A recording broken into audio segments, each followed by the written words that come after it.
మనిషి అడవిలోని మృగాల నుంచి రక్షణకు ఊరిని నిర్మించుకున్నాడు. ఊరిలో కూడా అన్యాయం మాటున మృగాలు వేటాడితే న్యాయం కోసం తిరిగి అడవి బాట పట్టాడు. ఆ అడవిదారిలో వేసిన ప్రతి అడుగు నెత్తుటి మడుగై ఒక్కొక్క ఊరిని పోరాటాల పురిటిగడ్డగా మార్చింది. అలాంటి ఒక ఊరే శ్రీరామగిరి. ఈ కథ ప్రారంభమైంది అక్కడే.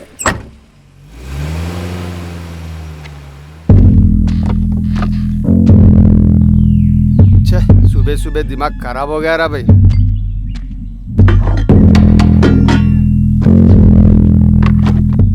ఒకటి తమ్ముడు ఏందన్నా పొద్దున్నే డ్యూటీ ఎక్కినావు?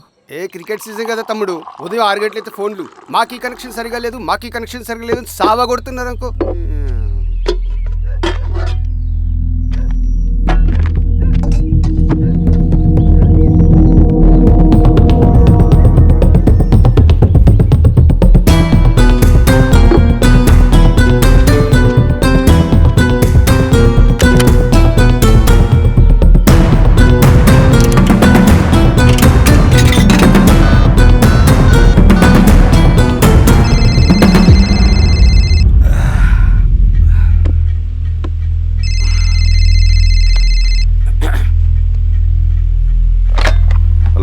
Penupaka police station. తాగి ఊళ్ళోకి వచ్చాడు సార్. నిజమా?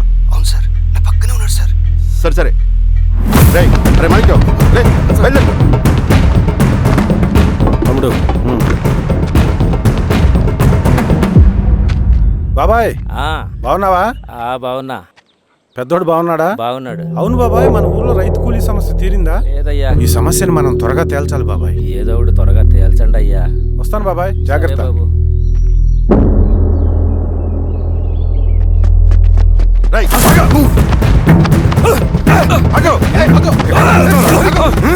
సార్ నన్ను వదిలేయండి. మీరు ఎవరు చూసి ఎవరు అనుకుంటారో, నేను సోషల్ వర్కర్ని. నేను సోషల్ వర్కర్ని.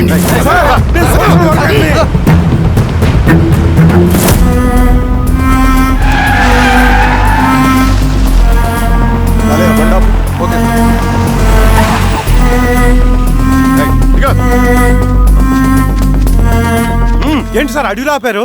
ఏం వీరస్వామి సార్, పోలీస్ స్టేషన్ లోనే ఎంక్వైరీ చేయాలని మన రూల్ ఉందా? అర్థమైంది సార్. రేయ్ తాడుపట్రా. సరే సార్. పదా.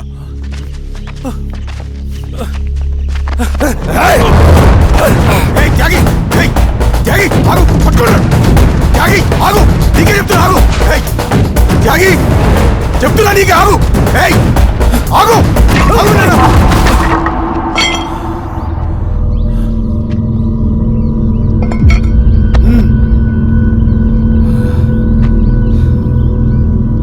త్యాగి కత్తింద పడి చెప్తున్నా కదా. జీవితం ఉద్యమం కోసం, నా ఊపిరి సింగన్నకు అంకితం. లాల్ సలాం. విప్లవం వర్ధిల్లా.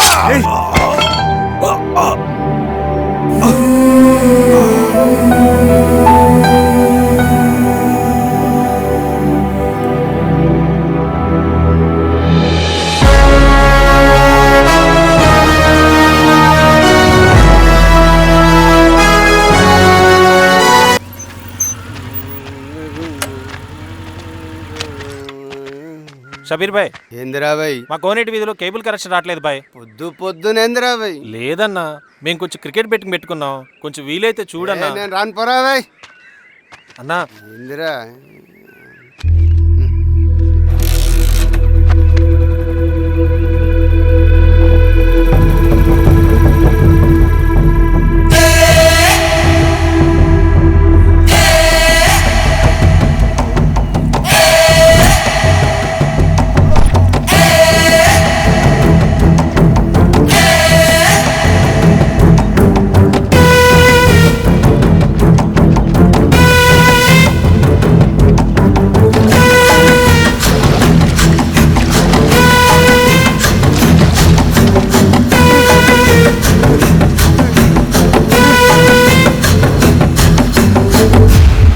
కామ్రేడ్స్.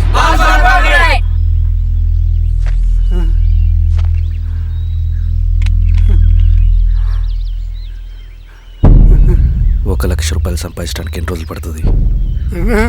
అడిగిన దానికి సూటిగా సమాధానం చెప్పు. 1 లక్ష రూపాయలు సంపాదించడానికి ఎన్ని రోజులు పడుతుంది? చెప్పురా ద్రోహి. అదే ఒక విప్లవకారుని తయారు చేయడానికి ఎన్ని రోజులు పడుతుంది తెలుసా? చెప్పురా. ఒక సూర్యగోళాన్ని సృష్టించినంత కష్టంరా. అలాంటి వాడిని ఒక 5,000 అమ్మేస్తావు కదరా.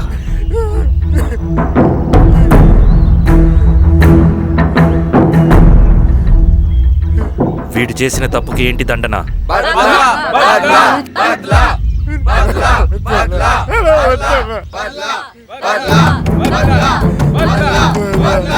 నీలాగా డబ్బుకు కకృతిపడి విప్లవకారుల్ని బలిపెట్టే ప్రతి ఒక్కొక్కడికి నీ చావుకు గుణపాఠం కావాలి.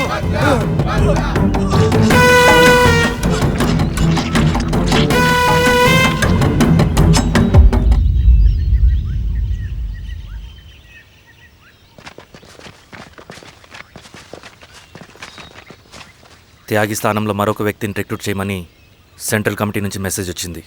ఆ వ్యక్తే మన కళ్ళు చెవులు. తగిన వ్యక్తిని రిక్రూట్ చేయాలి. అలాగే కామ్రేడ్. లాల్ సలాం.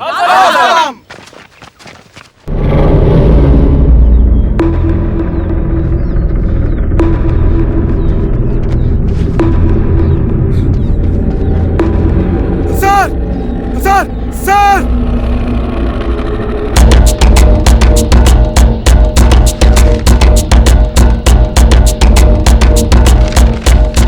హెచ్చరిక. డబ్బులకు అమ్ముడుపోయే ఊరుకుక్కలతో విప్లవోద్యమాన్ని ఆపలేరు. ఆపాలని ప్రయత్నించే ప్రతి ఒక్కరికి ప్రజాకోట్లో ఇదే గతి పడుతుంది. ఇట్లు సింగన్న దళం.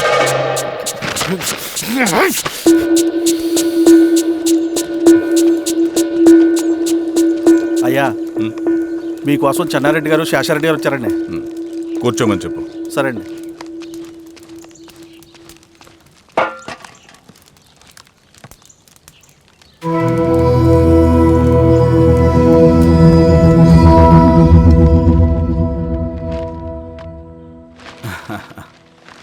కూర్చోండి బాబాయ్. ఏంటి బాబాయ్ పొద్దున ఎలా వచ్చారు? అదే ఈశ్వరా, రైతు కూలీల విషయం. అవును బాబాయ్, ఈ విషయం పెద్దది కాకుండానే ఇక్కడే తుంచేయాలి. ఊళ్ళో అందరి సమస్య అదే ఈశ్వర. వాళ్ళు సరిగ్గా సమయం చూసి కూలీ రేట్లు పెంచమంటున్నారు. ఒక 5-10 అయితే మనకు పెద్దగా బాధ ఉండేది కాదు. ఏకంగా 50 రూపాయలు పెంచమంటున్నారు. ఇక మనకు మిగిలేదేంటన్నా?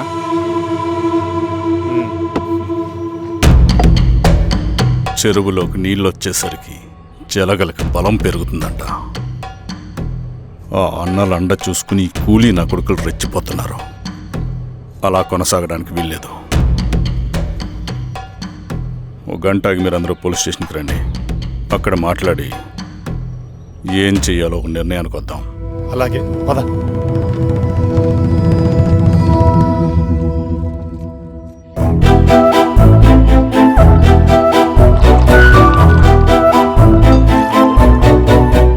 బాబు సార్, స్టేషన్కి ఓ 10 టీలు త్వరగా పంపించు. Okay sir. Okay sir.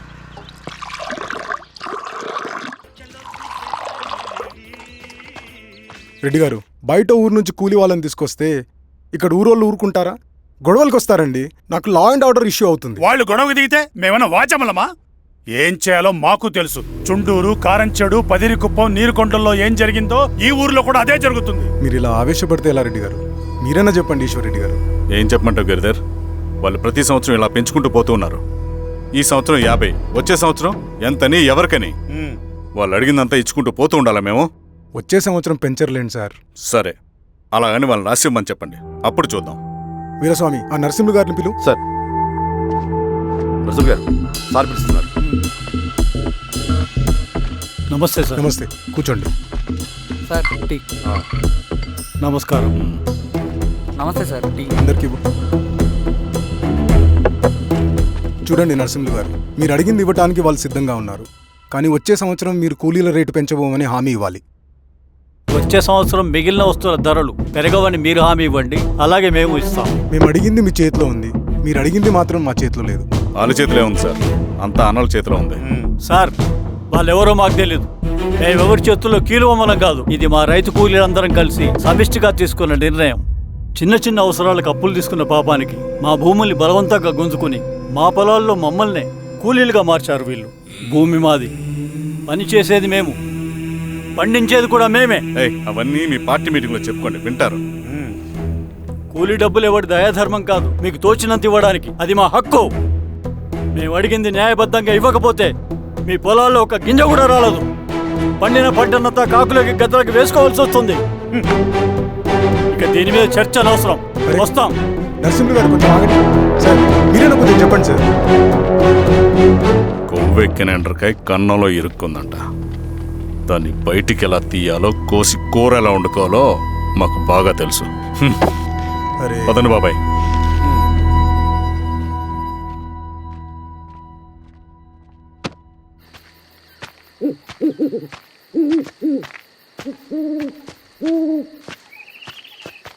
Lal సలాం కామ్రేడ్. లాల్ సలాం. ఇంత పొద్దున లేచారంటన్నా? విప్లవకారుల జీవితాలు ఇంతే కదా రవి. 15 ఏళ్ళుగా ఇదే జీవితమే కదా బతుకుతున్నాను. ఎటువైపు నుంచి ఎవడొచ్చి అటాక్ చేస్తాడో తెలీదు. పరిగెడుతూనే ఉండాలి. ఈ అడవిలో కడుపు నిండా తిండి, కంటి నిండా నిద్ర కూడా ఉండదు. ఒక్కొక్కసారి తాగడానికి చుక్క నీరు కూడా దొరకదు. 2 పుస్తకాలు, ఒక కిట్ బ్యాగ్, అందులో 2 జతలు, ఒకటి ఒంటి మీద, ఇంకోటి దండం మీద. ఇవే మనకున్న ఆస్తి. ఒక్కొక్కసారి ఇవి కూడా ఉండవు.